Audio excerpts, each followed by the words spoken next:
तो करियप्पा साहब जैसे हटे वहां अपना भाषण देके जैसे हटे 1 मिनट बाद ठीक उसी जगह एक तो दूसरा पाकिस्तानी तोप का गोला गिरा। तो मीडिया वाले ने करियप्पा साहब से पूछा कि आपको डर नहीं लगता है? तो करियप्पा साहब ने कहा कि सेनापति की इज्जत तो तोप के गोले भी करते हैं। उधर कहते कोई नहीं हटा सकता है 370, हमारे लाश से गुजरना पड़ेगा, हमारा कुछ भी नहीं बिगाड़ सकते हो, ये नहीं बिगाड़ सकते। अरे भाई कश्मीर का एक नेता क्या बोल रहा था, कह रहा था कि कश्मीर आजाद रहेगा। कश्मीर क्या रहेगा? आजाद, ना पाकिस्तान का ना भारत का, कश्मीर आजाद रहेगा। कश्मीर आजाद रहेगा, हनुमान जी का प्रसादी समझा है, जहां मन वहां ले जाके खाएगा।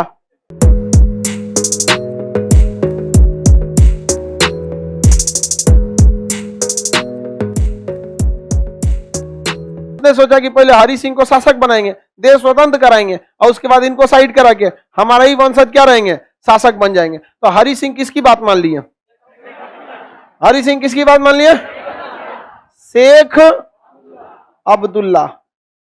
शेख अब्दुल्ला, हरि सिंह किसका बात मान लिया? शेख। और स्वतंत्र का की क्या कर दिए? बात कर दिए। लेकिन जैसे देश आजाद हुआ, पाकिस्तान ने आतंकवादियों को घुसा दिया कहां पर?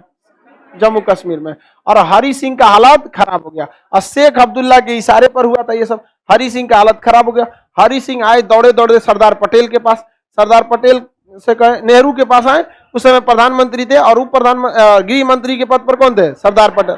उन्होंने कहा हमारी मदद करिए, ये है ऐसा हो गया, हमारे ऊपर क्या हो गया? हमला हो गया। तो सरदार पटेल ने भगा दिया। सरदार पटेल ने क्या कर दिया? भगा दिया। उन्होंने कहा कि जब तुम हमारे यहाँ शासके नहीं हो, हमारे यहाँ का तुम हिस्सा ही नहीं हो, हम काहे लिए तुम्हारा शासन तुमको मदद करेंगे? अगर मदद चाहिए तो साइन करो यहाँ पर। तो हरि सिंह से 26 अक्टूबर 1947 आजाद कब हुआ भारत? 15 अगस्त 1900। अगस्त बीता, सितंबर बीता, अक्टूबर के लास्ट में 26 अक्टूबर 1947 को एनेक्सेशन साइन किया गया। भारत में विलय पत्र को साइन किया गया। और सरदार पटेल जब ये विलय पत्र को क्या करा लिए? साइन करा लिए। तो तब जाकर उस विलय पत्र पर साइन कराने के बाद कश्मीर को भारत का क्या हो गया? अंग बन गया। और उसके बाद तब भारत सरकार ने अपनी सेना को भेजा था। और जब भारत सरकार ने अपनी सेना भेजा, तब यहाँ इंडियन आर्मी की सेना को लीड कर रहे थे उस समय यहाँ ब्रिगेडियर उस्मानी। ब्रिगेडियर उस्मानी को पाकिस्तान ने स्पेशल रिक्वेस्ट किया था कि इनको कहाँ भेज दिया जाए? पाकिस्तान में भेज दिया जाए, जब विभाजन हुआ। क्योंकि उनका जो ब्रिगेडियर उस्मानी थे वो बलूच रेजिमेंट के थे। अब बलूचिस्तान कहाँ चला गया था? पाकिस्तान। और उस समय वो जो ब्रिगेडियर उस्मानी थे वो ब्रिटेन की रॉयल आर्मी जो है, जैसे भारत का एनडीए है ना, सीडीएस है, अभी कल एग्जाम हुआ था एनडीए और सीडीएस का, काफी अच्छा क्वेश्चन रहा, लड़का लोग का भी अच्छा सा बनाए लोग इसके बाद। तो वैसे ही अभी भारत में अगर कोई एनडीए से आर्मी वाला जाता है, बहुत बेहतरीन, जितना एनडीए और सीडीएस से जाएंगे सब आगे जाके ब्रिगेडियर जनरल सब वहीं तक जाते हैं लोग, बनते ही है लेफ्टिनेंट से, स्टार्ट होता है लेफ्टिनेंट से। जबकि सेना में बहुत सारा पद होता है, नीचे देखें सिपाही, लांस नायक, नायक, हवलदार, कंपनी हवलदार, मेजर, बटालियन हवलदार मेजर, नायब सूबेदार, सूबेदार, सूबेदार मेजर, उसके बाद आता है lieutenant, captain, major, lieutenant colonel, colonel, brigadier, major general, lieutenant general, general, field marshal. तो इतना लंबा पद होता है कि नीचे से जाएंगे तो कभी नहीं पहुंच पाएंगे वहां तक। तो एनडीए और सीडीएस से ही जाते हैं। उसी तरह ब्रिगेडियर उस्मानी इंग्लैंड के रॉयल जो आर्मी था वहां से पढ़े थे, तो पता था पाकिस्तानियों को कि बहुत आगे तक जाएंगे। अब उन्होंने इनकार कर दिया, कहा कि बलूचिस्तान रेजिमेंट में भले भर्ती हुआ था, हमारा रेजिमेंट भले बलूचिस्तान था, लेकिन इंडियन आर्मी में भर्ती हुए थे। रेजिमेंट चेंज हो सकता है, देश नहीं चेंज हो सकता है। कभी भी इस रेजिमेंट से उस रेजिमेंट में आपको भेजा जा सकता है। तो ब्रिगेडियर उस्मानी ने मना कर दिया। और यहाँ सरदार पटेल ने उन्हें कमांड देके कहां भेजा? कश्मीर, जम्मू कश्मीर। जिस दिन वो पहुंचे थे उसके एक कदम तक आगे नहीं पहुंच पाए थे सब पाकिस्तानी सब। और नौशेरा का एरिया था, पुंछ का एरिया, राजौरी का एरिया, यहाँ सबसे पाकिस्तानियों को क्या कर दिया गया? खदेड़ दिया गया वहां पर। और जब खदेड़ दिया गया तो वहां पर जब खड़े थे ब्रिगेडियर उस्मानी, तो इनके ऊपर ही आके वो तोप का गोला गिर गया, एकदम ठीक ऊपर ही आके तोप का गोला गिर गया था। वहां शहीद हो गए ब्रिगेडियर उस्मानी। उसके बाद जो जनरल थे केएम करियप्पा साहब, करियप्पा साहब को भेजा गया वहां पे निगरानी, उसके लिए उस समय सेना प्रमुख थे वही। तो करियप्पा साहब गए, जब पूरी तरह से फाइनल पाकिस्तानियों को रोक दिया गया, तो करियप्पा साहब जैसे हटे वहां अपना भाषण देके जैसे हटे 1 मिनट बाद ठीक उसी जगह एक तो दूसरा पाकिस्तानी तोप का गोला गिरा। तो जैसे ब्रिगेडियर उस्मानी शहीद हुए थे, इधर करियप्पा साहब 1 मिनट लेट हुए रहते तो ये भी शहीद हो गए। तो मीडिया वालों ने करियप्पा साहब से पूछा कि आपको डर नहीं लगता है? तो करियप्पा साहब ने कहा कि सेनापति की इज्जत तो तोप के गोले भी करते हैं। खतरनाक था, फौज वालों का ना एक लेवल अलग होता है यहाँ पर, तो वहां जबरदस्त था वहां पे। उसके बाद पाकिस्तानी कभी भी उसके आगे नहीं जा पाए थे। तो देखिए अभी के वक्त में आप कुछ भी कह देंगे, उस समय की स्थिति को अभी नहीं कहा जा सकता। जैसे आने वाले अगर 50 साल बाद कोई आदमी ये कहने लगे कि अमित शाह और मोदी जी में नहीं जमता था, तो कैसा आदमी होगा बताओ, दोनों में जमता है कि नहीं जमता है। लेकिन 50 साल बाद तो आप कुछ भी कह सकते हैं, लेकिन अभी कुछ कह सकते हैं नहीं। तो जब देश आजाद हुआ था तो हम लोग के पास कुछ नहीं था और हम आपस में लड़ लिए थे और अंग्रेज खूब मजा ले रहे थे, सर लड़ो लड़ो यहाँ पर। तो हम लोग की सेना यहाँ पे पहुंची और उसको क्या कर दिया, रोक दिया। और हम लोगों ने 26 अक्टूबर 1947 को ट्रीटी ऑफ एक्सनेशन साइन करके जम्मू कश्मीर को किसका अंग बना लिया गया, भारत का। लेकिन उस समय जो शेख अब्दुल्ला था उसने कह दिया कि कहिए कि हमको स्पेशल प्रोविजन दीजिएगा तभी जुड़ेंगे, हमको क्या चाहिए, स्पेशल प्रोविजन। तो तत्काल तौर पर स्पेशल जम्मू कश्मीर को जोड़ना था, तत्काल रूप से उसमें क्या जोड़ा गया, 370। और जो फारूक जो शेख अब्दुल्ला था सारा किया धारा उसी का था, ऐसा न चीज जोड़ दिया, ऐसा चीज कि 370 बड़ा मुश्किल हो गया। लेकिन उस समय भी अंबेडकर साहब थे, उन्होंने कह दिया था संविधान में कि यदि जम्मू कश्मीर में शासन कोई नहीं देख पाएगा, मुख्यमंत्री नहीं रहेगा, तो राष्ट्रपति को अधिकार है कि वहां चेंजिंग कर सके। आई चुपचाप लिख दिए थे। अंबेडकर साहब को तो जानते हैं कितना विद्वान, संविधान का एक एक गुण वहां पर ऐसा न पेज छोड़ के गए थे कि कभी उठा सकते हैं लोग। और 370 जोड़ दिया गया और शेख अब्दुल्ला को लगा कि बहुत बड़ा तीर मार दिए हैं और यहाँ पे सरकार बना लिए। लेकिन वहां पे सरकार चलते गई। अब वहां पे पीपीपी पार्टी जो थी महबूबा मुफ्ती की और शेख अब्दुल्ला की पार्टी, ये दोनों, अब बीजेपी की पार्टी थी, कांग्रेस थी, तो गठबंधन जो था किसका था, अपना सरकार चला रहे थे। लेकिन दोनों में सारी पार्टियां अलग हो गई और गठबंधन क्या हो गया, टूट गया। अम्बेडकर साहब पहले ही से लिखे थे कि 370 जब तक भारत में है, जम्मू कश्मीर की सीमाएं भारत की सीमा है, यानी 370 नहीं हटा सकते हैं। ये बबुआ 370 हटा देगा तो खत्म हो जाएगा। स्पष्ट लिखा है कि जम्मू कश्मीर की सीमाएं भारत की सीमा है, किसके अंतर्गत, 370। और 370 हटा देंगे तो गया काम से। तो भारत का कभी आज भी संविधान में क्या है, 370 है। 370 के एक में क्या लिखा है, जम्मू कश्मीर की सीमा भारत की सीमा है। और जब 370 हटा देंगे तो जम्मू कश्मीर है ही नहीं आपका। 370 के एक में स्पष्ट है। लेकिन जो उसका जो खतरनाक प्रावधान था वो 370 के बी सी डी ई सब में था।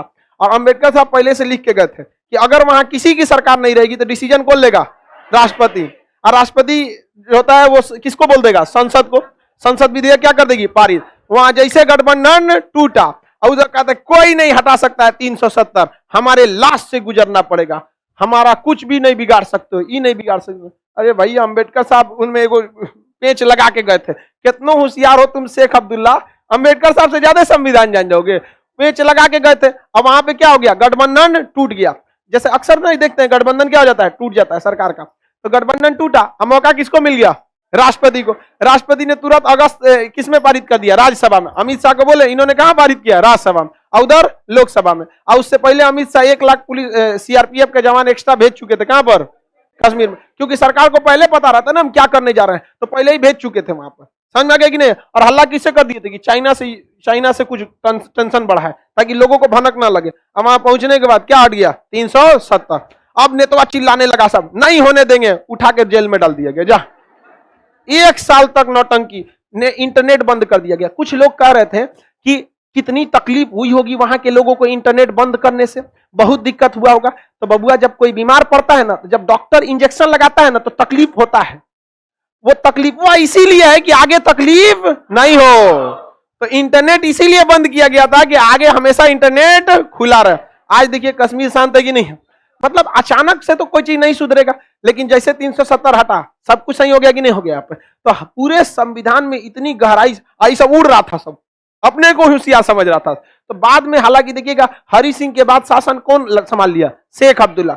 शेख अब्दुल्ला के बाद फारूक अब्दुल्ला, और फारूक अब्दुल्ला के बाद उमर अब्दुल्ला। समझ में आ गया कि नहीं, कौन संभाल लिया, उमर अब्दुल्ला। तो अभी भी तीनों दादा बाप और बेटा तीनों क्या रहे थे, सब मुख्यमंत्री। कहां का, जम्मू कश्मीर का। समझ में आ गया कि नहीं आ गया। हालांकि जैसे देश आजाद हुआ था तो जम्मू कश्मीर पर पाकिस्तान ने क्या कर लिया था, कब्जा कर लिया था।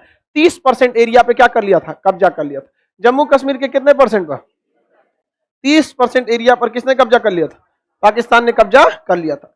उसका कहना है कि ये पूरा हमारा है, पूरा का पूरा कश्मीर हमारा। किसका कहना है, पाकिस्तान का। और भारत कहता है कि भाई मेरा तो है ही है, क्योंकि भारत के पास क्या है, डॉक्यूमेंट्स है। डॉक्यूमेंट्स किस चीज के हैं कि भाई हमारा ही है, क्योंकि हरि सिंह ने क्या किया था, साइन किया था। भारत के जितने रियासत मिले हैं उसी साइन से मिले हैं, वहां के राजा ने क्या किया है, साइन किया। तो भाई कश्मीर ने भी किया, हमारा भी साइन होना चाहिए। तो इन दोनों में हमेशा से क्या होते रहा है, लड़ाई होते रहता है। और इसमें फायदा मजा मारते हैं सब कौन, कश्मीर के नेता। कश्मीर का एक नेता क्या बोल रहा था, कह रहा था कि कश्मीर आजाद रहेगा। कश्मीर क्या रहेगा, आजाद, ना पाकिस्तान का ना भारत का, कश्मीर आजाद रहेगा। कश्मीर आजाद रहेगा, हनुमान जी का प्रसादी समझा है, जहां मन वहां ले जाके खाएगा। बताइए, भारत का यहाँ यही रहेगा यहाँ पर। तो बताइए बोलता क्या है कि भारत की औकात नहीं, कश्मीर का नेता बोल रहा है सर, भारत की हैसियत नहीं, औकात नहीं जो पीओके वापस ले आ सके, पाक ऑक्युपाइड कश्मीर को वापस ले आ सके। और अगर ले आ सकता था तो बताइए 1947 से अब तक क्या कर रहा है। बात तो कड़वा बोला था, लेकिन जरूरी नहीं कि हर कड़वा बात सत्य हो। और उसने वो भी ये बात बोला था कि पाकिस्तान की भी औकात नहीं है जो ये वापस ले जा सके। अगर है औकात तो बोलो 1947 से तुम क्या कर रहे थे, तुम भी तो 1947 से थे, तुम क्या कर रहे थे। हम कश्मीर को आजाद करेंगे, तो लोग सुन रहे थे, अरे सोचो हम वहां रहते तो वही बोलते कि तुम्हारे भी बाप की औकात नहीं जो कश्मीर को स्वतंत्र देश बना सकते, नहीं तो तुम क्या कर रहे हो 1947। नहीं समझे, तो तुम भी तो 1947 से कौन सी कर रहे, ऐसा नहीं। नेतवा हमेशा कुछ कुछ बात बोलता है, सब समझ में आ गया कि नहीं आ गया। तो लेकिन समझदार आदमी समझ जाता है कि तुम बेवकूफ बना रहे हैं यहाँ पर, तो ये भी नहीं आजाद कर सकते। और अब तो 370 हट चुका है, अब हर इंसान वहां धीरे धीरे बच सकता है।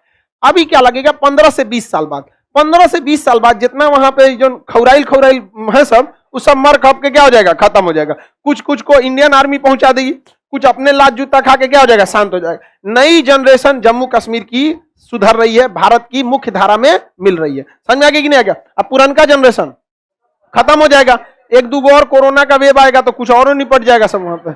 आगे बढ़ जाए तो बताइए, पीओके कब कब्जा किया गया था पाकिस्तान द्वारा, 1947 में, 1947 में ही वही जबरदस्ती कब्जा कर लिया था, और हमारी सेना को आने में देर हुई थी। अब इसमें आप किसकी गलती मानते हैं, हरि सिंह।